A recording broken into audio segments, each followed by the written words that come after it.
আসসালামু আলাইকুম। আমার দেশের বাড়ি হচ্ছে কুমিল্লায়। জেলা কুমিল্লা, থানা কোতোয়ালি, গ্রাম তিক্তারচর। আমি দীর্ঘদিন মালয়েশিয়াতে আছি, প্রায় 10-12 বছর।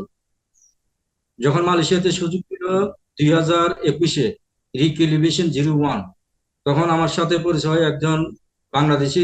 তার অফিস ছিল কুয়ালালামপুর, মালুরি, ভেলোসিটি, ভেলোসিটি। তার কোম্পানির নাম হচ্ছে রেন্টাস এন্টারপ্রাইজ। তো ওখানে গেলে ওই বাঙালি আমাদেরকে বলে যে তার বস অনেক ভালো, কোনো সমস্যা নাই, আমরা বিষয় এই কোম্পানি থেকে লাগাতে পারবো। তখন ফিঙ্গারপ্রিন্ট করলাম, মেডিকেল করলাম, টাকা জমা দিলাম 6,500। দেওয়ার পরে সে বলছে যে সামনের মাসে ভিসা পাবে। সামনের মাস গেল, প্রায় 3 মাস পার হয়ে গেলো। তখন কল দিলাম যে ভাই, আমাদের বিষয় হয়েছে, অনেক লোকের তো বিষয় হয়ে গেছে, আমাদের কি করলেন? যে আপনাদের হয়ে যাবে, টেনশন করেন না, চিন্তার কোনো কারণ নাই। 6 মাস পার হয়ে গেল, ফোন দিলাম, ভাই 6 মাস তো হয়ে গেছে, সবাই বিষয় পাইছে, আমাদের কি হলো? তখন সে হঠাৎ করে বললো যে আমাদের একটু সমস্যা হয়েছে, আমাদের বাড়ির ঝামেলা, তা আপনারা টেনশন করেন না, ঠিক হয়ে যাবে। পরে 1 বছর চলে গেল। 1 বছর পরে যখন ফোন দিলাম যে ভাই 1 বছর তো হয়ে গেল, আমাদের কি করবেন? না হলে আমাদের পাসপোর্ট আর টাকা ফেরত দেন। বলছে যে সমস্যা নাই, আমরা ইমিগ্রেশনে সব কমপ্লিট করে ফেলাইছি, ইমিগ্রেশন আমাদের, আমরা সব ঝামেলা সারছি, আপনাদের বিষয় হয়ে যাবে। তো রিক এলিভেশন 01 দেওয়ার পরে আবার রিক এলিভেশন 02 দিল। 1 বছর শেষ হয়ে গেলে আবার মালয়েশিয়া সরকারের সুযোগ দিল। তখন সে বলতেছে, তখন আমরা বললাম যে ভাই, রিক্রিয়েশন 1 তো শেষ হয়ে গেল, এখন রিক্রিয়েশন 0 দিছে, এখন কি করবেন? ও সমস্যা নাই, ওইটা আমরা ইমিগ্রেশন সেটেল হয়ে গেছে, তার বয়স আমার কাছে সবকিছু আছে। সে বললো, তখন সে বলে আমাদেরকে বিশ্বাস করেন, আপনারা ভিসা পাবেন, টেনশন করেন না। 2 বছর শেষ হয়ে গেল। ওরকম করতে করতে খালি বলে দেন সামনের মাসে হবে, সামনের মাসে হবে, সামনের মাসে হবে। এরকম করতে করতে আমাদের প্রায় আজকে প্রায় 3 বছর উপর হয়ে গেছে, প্রায় 4 বছরের মধ্যে পড়ছে, আমরা ভিসা পাই নাই। তখন তারা বললাম যে আমাদের 20,000 টাকা ফেরত দেন। উনি আর 20,000 টাকা আমাদের ফেরত দিচ্ছেন না, আমাদের খালি ফেরত দিচ্ছেন আজকে দিবে কালকে দিবে, এরকম করতে করতে আমাদেরকে খালি ঘুরে দিয়েছেন।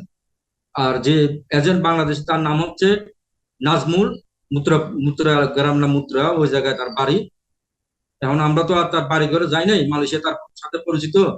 সে এই মালয়েশিয়া আমাদেরকে বললো যে তার বস খুব ভালো, সমস্যা নাই। এখন আমরা মালয়েশিয়া অবৈধ, আমরা এখন কি করব? পাসপোর্টও দিচ্ছে না, টাকাও দিচ্ছে না। আমাদের সব ডকুমেন্ট আছে, ফিঙ্গারপ্রিন্ট করছি, তারপরে মেডিকেল করছি, তার কাছে যে আমরা টাকা পয়সা জমা রিসিট আছে, সবকিছু আছে।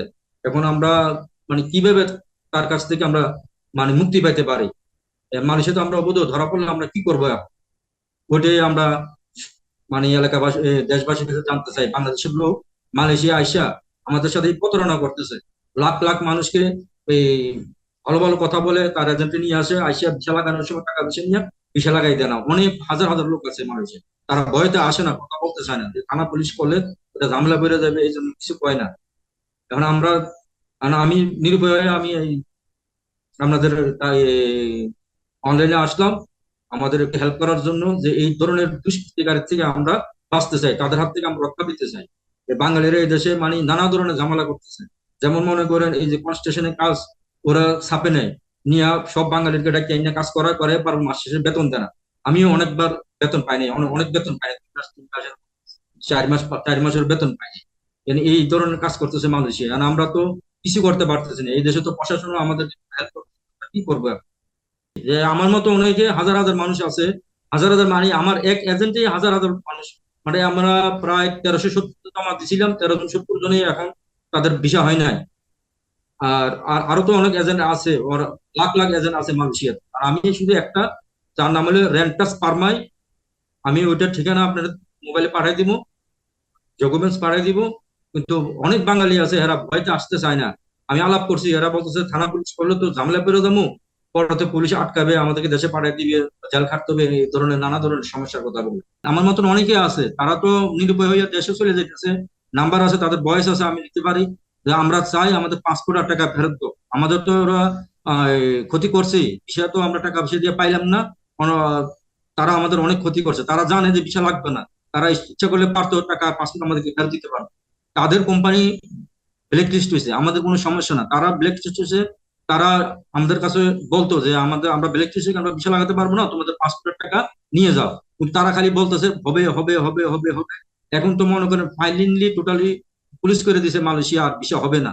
তো এখন তারা কিভাবে লাগাতে পারবে? তখন আমরা যখন চাপ দিলাম যে এখন তো মালয়েশিয়ার সরকারের সময়সীমা শেষ, আপনি বলছেন লাগাবেন লাগাবেন, কিভাবে লাগাই দিবেন? তখন এরা স্যালেন্ডার করলো যে হ্যাঁ আমরা পারবো না, তো না পারলে আমাদের টাকা পাসপোর্ট ফেরত দেন। তো আমি এখন আপনাদের কাছে অনুরোধ যে আমি ওই এজ থেকে পরিত্রাণ পেতে চাই, আমার পাসপোর্ট এবং টাকা যাতে আমার ফেরত দিয়ে দেয়। আমি এই প্রবাস কণ্ঠকে ধন্যবাদ জানাই, যিনি আমার এই ভয়েসটা রেকর্ডিং করছেন, এবং ভয়েস বাংলাকে ধন্যবাদ জানাই।